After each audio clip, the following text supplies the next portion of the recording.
Hello నమస్తే అస్సలాముఅలైకుం నేను మీ Razia welcome back to our channel Indian mom in Oman Telugu వ్లాగ్స్కి స్వాగతం. అందరు ఎలా ఉన్నారు? మేమైతే బాగున్నాం.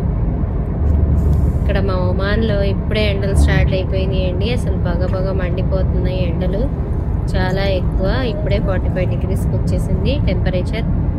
బయట పనిచేసే వాళ్ళకి చాలా ఇబ్బంది, బయటకు వెళ్ళాలన్నా కూడా ఇబ్బంది. వాకింగ్లు అవి చేసుకునే వాళ్ళకి కూడా చాలా ఇబ్బంది అయిపోతుంది. బయట ఆడుకోలేకపోతున్నాం. ఈ 4 రోజుల నుండి అయితే మరీ ఎండలు మండిపోతున్నాయి. ఎండ చూడడానికి కనిపించదులే కానీ చాలా ఎండ అండి. ఈరోజు నేను మా ఫ్రెండ్ వాళ్ళ ఇంటికి వెళ్తున్నాను. చాలా రోజులు అయిపోయింది వాళ్ళ హౌస్కి వెళ్ళి. ఆంటీ కూడా వచ్చున్నారు. ఆంటీ కూడా వచ్చి చాలా నెలలు అయిపోయింది, 2-3 months అయిపోయింది. నేను వచ్చి ఇన్ని రోజులైనా కూడా నా కోసం కలవడానికి రాలేదు అని చెప్పి ఆంటీ అన్నారు. సో కలుద్దామని చెప్పి వెళ్ళి ఇంకా వాళ్ళ హోమ్ ఎలా ఉందో వాళ్ళ హోమ్ టూర్ చేద్దామని చెప్పి వీడియో చేస్తున్నాను. 2015లో మా హస్బెండ్ శైలజ గారు వాళ్ళ హస్బెండ్ శ్రీనివాస్ గారు ఇద్దరు ఒకే కంపెనీలో చేసేవాళ్ళు. అప్పటి నుంచి వాళ్ళిద్దరు ఫ్రెండ్స్. ఇంకా వాళ్ళ వల్ల ఇంకా నేను శైలజ గారు కూడా ఫ్రెండ్స్ అయ్యాము. ఇంకా మధ్యలో మా ఫ్రెండ్ ఆంటీ కూడా ఇంకా అందరం ఒక ఫ్యామిలీ అయ్యాం. చూడండి మా శైలజ గారు వారి స్వహస్తాలతో ఆర్ట్ని ఎలా డెకరేట్ చేసుకున్నారో వారే స్వయంగా ప్రిపేర్ చేసుకున్నారు. ఇవన్నీ ప్రతి వాల్, ప్రతి కార్నర్ ఎక్కడా ఖాళీ ఉండదండి. ప్రతి చోట ఇలా డెకరేషన్ చేసే పెట్టుకుంటారు. ఇంకా అలా పెట్టుకోవడం చాలా ఇష్టం. అయినా కూడా వాళ్ళ ఇంట్లో బాబు ఉంటాడు, తను 4th grade చదువుతున్నాడు. ఇంకా తనకు కూడా అలవాటు అయిపోయింది ఎక్కడ వస్తువు అక్కడే పెట్టాలని చెప్పి.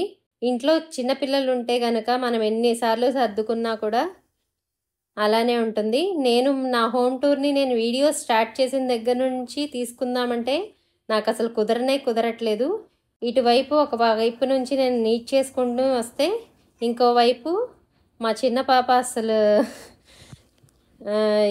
ఎంకరేజ్ చేయట్లేదు. సో అప్పుడే ఎందుకులే అని చెప్పి నేను చేయలేదు. నేను కూడా నా హోమ్ టూర్ని షూర్గా చూపిస్తాను. నేను అనుకోలేదు, చూడండి నాకు కంటెంట్ దొరికింది. మా ఫ్రెండ్ వల్ల హోమ్ టూర్ తీసుకుందామని చెప్పి ప్రతి చోట కూడా చాలా మంచిగా డెకరేషన్ చేసి ఉంచుకున్నారు. ఇది వాళ్ళ హాల్. ఎండ చూడండి బయట ఎలా ఉందో.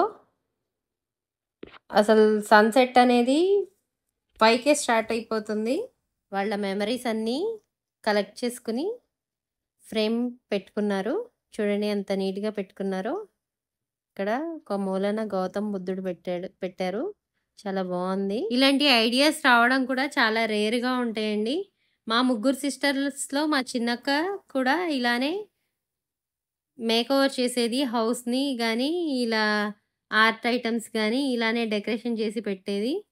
ఎక్వేరియం ఇంట్లో ఉండడం చాలా మంచిదంట. కానీ ఎక్వేరియం క్లీన్ చేసుకుంటూ ఉండాలండి వీక్లీ వన్స్. ఆ రాళ్లతో సహా క్లీన్ చేసుకోవాలి. ఇంతకుముందు చాలా ఫిషెస్ ఉండేవంట, ఇప్పుడు 4 ఫిషెస్సే ఉన్నాయి. ఫిషెస్ సాత్విక్కి చాలా ఇష్టం ఇలా ఫిషెస్ని పెంచడం. తల్లి కొడుకులు ఇద్దరు ఇలా ఫిషెస్కి పేర్లు పెట్టి ఆడుతూ ఉంటారు. ఇక్కడ పాట్లో కూడా 2 ఫిషెస్ ఉన్నాయి. ఈ ఫిష్ పేరు ఏం ఫిషో అడగలేదు. పిల్లలు ఎక్కడండి, పిల్లలు కలిస్తే వాళ్ళకి వాళ్ళు ఆడుకోవడమే సరిపోద్ది. మనతో ఎక్కడ ఉంటారు వాళ్ళు. మన పెద్దోళ్ళేమో మనకెప్పుడు దొరుకుతాయా కబుర్లు, ఎప్పుడు ముచ్చట్లు పెట్టుకుందామా, ఎప్పుడు ఏమేమి చెప్పుకుందామా అని చెప్పి మనం ఉంటాము. ఈ పిల్లల ఆటలు పిల్లలు చూడండి, ఒక్కసారి కూడా పిల్లలు ఈ కెమెరాకి చిక్కలేదు. వాళ్ళ పనిలో వాళ్ళు ఉన్నారు ఆడుకోవడంలో. ఇలా వాళ్ళ బాబు చిన్నప్పటి మెమరీస్ అవన్నీ పెట్టుకున్నారు. ఇక్కడ కూడా ఒక చిన్న హోమ్ని ప్రిపేర్ చేశారు ఐస్ క్రీమ్ స్టిక్స్తో. దాని కింద ఒక లీఫ్ చాలా చక్కగా ఉంది. పూజా మందిరం. వీడియో కొంచెం షేక్ అవుతున్నట్టు ఉందండి. ఈ వీడియో మా శైలజ గారు కదిపేస్తున్నారు వీడియోని తీసేటప్పుడు. చూడండి మా ఆంటీ ఎంటర్ అయ్యారు.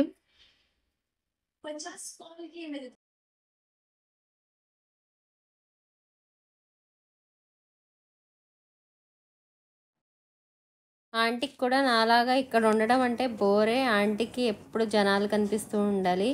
అంతేలేండి, మన మమ్మీ ఆంటీ వాళ్ళ ఏజ్ వాళ్ళు ఇక్కడ ఉండడం కష్టమే. వాళ్ళ మనసు ఎప్పుడు ఇండియా వైపే లాగుతూ ఉంటుంది.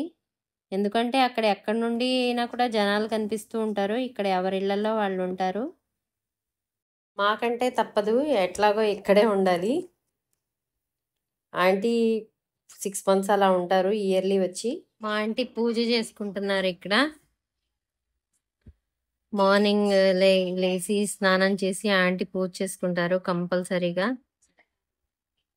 ఆంటీ వాళ్ళ ఇంట్లో మా హస్బెండ్ అప్పుడు నేను సెకండ్ బేబీతో ప్రెగ్నెంట్గా ఉన్నప్పుడు మా హస్బెండ్ అర్జెంటుగా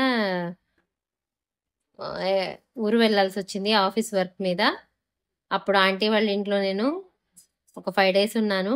ఆంటీ వాళ్ళు నన్ను చక్కగా చూసుకున్నారు. నేను ఆంటీ పడుకునే వాళ్ళం ఒక రూమ్లో.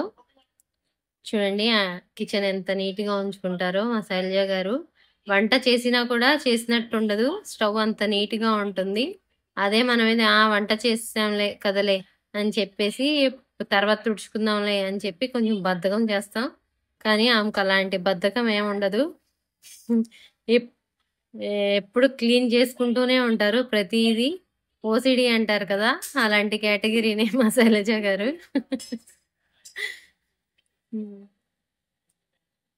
ప్రతిదీ కూడా వెంటనే అయిపోవాలి. చూడండి ఫ్రిడ్జ్ మ్యాగ్నెట్ కలెక్షన్ కూడా. నేనున్న 5 days కూడా మా శైలజ గారు నన్ను రెసిపీస్తో అదరగొట్టేశారు. వంట కూడా చాలా బాగా చేస్తారు. ఆమె చేతి రుచో ఏంటో నాకు అర్థం కాదు, చాలా టేస్టీగా ఉంటుంది ప్రతి వంట కూడా. ఎంత పని అయినా కూడా ఒక్కళ్ళే చేసుకుంటారు. ఈవెన్ మా ఇంటికి వచ్చినా కూడా ఆమె ప్రిపేర్ చేయడం కానీ ఏదైనా పని చేస్తారు. ఏం మొహమాటం ఉండదు, చక్కగా కలిసిపోతారు. ఈ బెడ్రూమ్లోనే ఆంటీ నేను మా పెద్ద పాప పడుకునే వాళ్ళం. ఉన్న 5 days కూడా చక్కగా కబుర్లు చెప్పుకుంటూ మధ్యాహ్నం నైట్ శైలజ గారు చేసిన వంటకాలని ఎంజాయ్ చేస్తూ ఆంటీ నేను కబుర్లు చెప్పుకుంటూ కాలక్షేపంతో గడిపేసాము ఆ 5 days కూడా. 2021లో ఆంటీ నేను ఇద్దరం మంచి కోవిడ్ టైం, ఆ టైంలోనే కలిసి వచ్చాము ఇద్దరం హైదరాబాద్ నుంచి ఒకే ఫ్లైట్లో. అప్పటి నుంచి బాగా క్లోజ్ అయిపోయాం. మేము ఎప్పుడు వస్తూ ఉంటాం వీళ్ళ ఇంటికి, వీళ్ళు వస్తూ ఉంటారు మా ఇంటికి. అలా రిలేషన్ నడుస్తూ ఉంది మా ఇద్దరిది. ఇది మెయిన్ బెడ్రూమ్ అండి మా శైలజ గారు వాళ్ళది. అంతేలేండి, ఇంటిని ఎంతైనా నీట్గా ఉంచుకుంటే మనసు అనేది చాలా ప్రశాంతంగా ఉంటుందంట. నెగిటివ్ ఎనర్జీ ఏముండదు. ఎప్పటికైనా ఇల్లు అనేది చాలా నీట్గా ఉండాలి. మన హెల్త్ వైజ్గా కూడా చాలా మంచి బెనిఫిట్స్ ఉంటాయి హోమ్ని నీట్గా ఉంచుకోవడం వల్ల. ఇంట్లో నెగిటివ్ ఎనర్జీ అనేది పోయి పాజిటివ్ ఎనర్జీ వస్తుంది హోమ్ నీట్గా ఉంచుకోవడం వల్ల. అత్తయ్యకి స్టిల్స్ చెబుతూ శైలజ గారు ఫొటోస్ దింపుతున్నారు కోడలు గారు. చాలా మంచిగా ఉంటారండి ఆంటీను ఆ శైలజ గారు ఇద్దరు అత్త కోడళ్ళు. ఇంకా ఎప్పటికీ వాళ్ళ బంధం అలానే ఉండాలి. ఇంకా మేము వాళ్ళ ఇంటికి వెళ్ళాం కదా, ఆంధ్ర స్టైల్ భోజనం మొత్తం తయారు చేశారు. వడలు, బూర్లు, పూర్ణాలు అవన్నీ. చింతకాయ పప్పు చేశారు ఆంటీ. చాలా టేస్ట్ అనిపించింది. కొన్ని సంవత్సరాలు అయిపోయింది నేను ఆ చింతకాయ పప్పు తిని. ఎప్పుడో నా చిన్నప్పుడు అనుకుంటా తిన్నాను చింతకాయ పప్పు. ఇంకా అందరం అలా కబుర్లు చెప్పుకుంటూ చక్కగా అప్పుడే కొత్త పచ్చడి కూడా పట్టారు ఆంటీ వాళ్ళు. అల్లం పచ్చడి, టమాటా పచ్చడి. ఆ 2 పచ్చళ్ళతో బాగా ఎంజాయ్ చేసి కడుపు నిండా చాలా సంవత్సరాల తర్వాత ఆంధ్ర భోజనం తిన్నాను. అప్పుడు కోవిడ్ టైంలో నేను ఇండియా నుంచి వచ్చేటప్పుడు కూడా మా శైలజ గారు క్యారేజ్ తయారు చేసి ఇచ్చారు. అప్పుడు మిక్స్డ్ వెజిటేబుల్ కర్రీ చేసి ఇచ్చారు. ఆ కర్రీని నేను అసలు ఇప్పటికి కూడా మర్చిపోలేను. టేస్ట్ ఇంకా నా నాలుక మీదే ఉంటుంది. ఓకే అండి, మా సోహార్లో ఉన్న ఫ్రెండ్స్ వాళ్ళ హోమ్ టూర్ మరొక కంటెంట్తో మళ్ళీ కలుద్దాం. అంతవరకు సెలవు, బాయ్, అల్లా హాఫీజ్.